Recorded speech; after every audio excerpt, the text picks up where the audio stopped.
Well, here we are. We're back here where we were 2.5 years ago.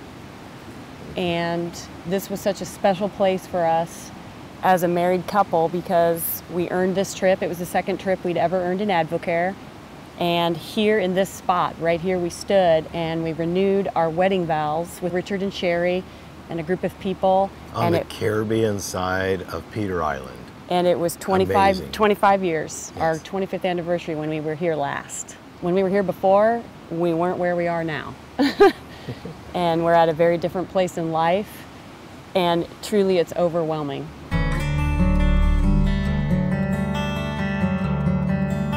When a boss comes to you and says, I want you to resign. As a man, that takes something, it's like a dagger in your heart, but it cuts all the way into your soul. And you can't help but begin to, there's a fight that goes on to redefine yourself by failure. Whether you were failing or not, to be rejected, to be asked to leave a job, does something in your heart.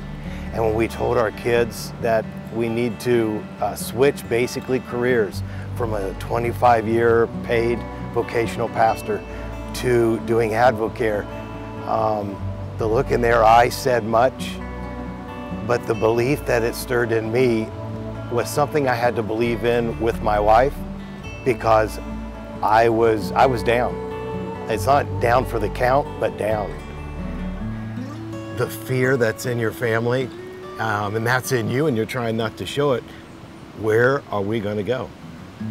And AdvoCare provided the solution. We were at hobby level, and we made a determination to make a difference over the next 5 years. And in 5 years, we became Diamond. And it was a commitment. It was belief, and it was a deep commitment that, you know, we're going to show that this is going to happen, because we can do that if we commit, and we just don't ever stop. And it's going to be one of the greatest lessons that our kids have ever really learned in their life as they watch this journey where we're going to go. But it wasn't easy. It was a challenge. Chuck took a job cleaning carpets. This was a shock for a person who had been a pastor for 25 years, now going out and physically working hard to provide for his family. But he would go to the door, he'd say, I got to go do it again, don't I, today? And it would just break my heart, and I'd be like, yeah, because we need every dollar that we can get right now.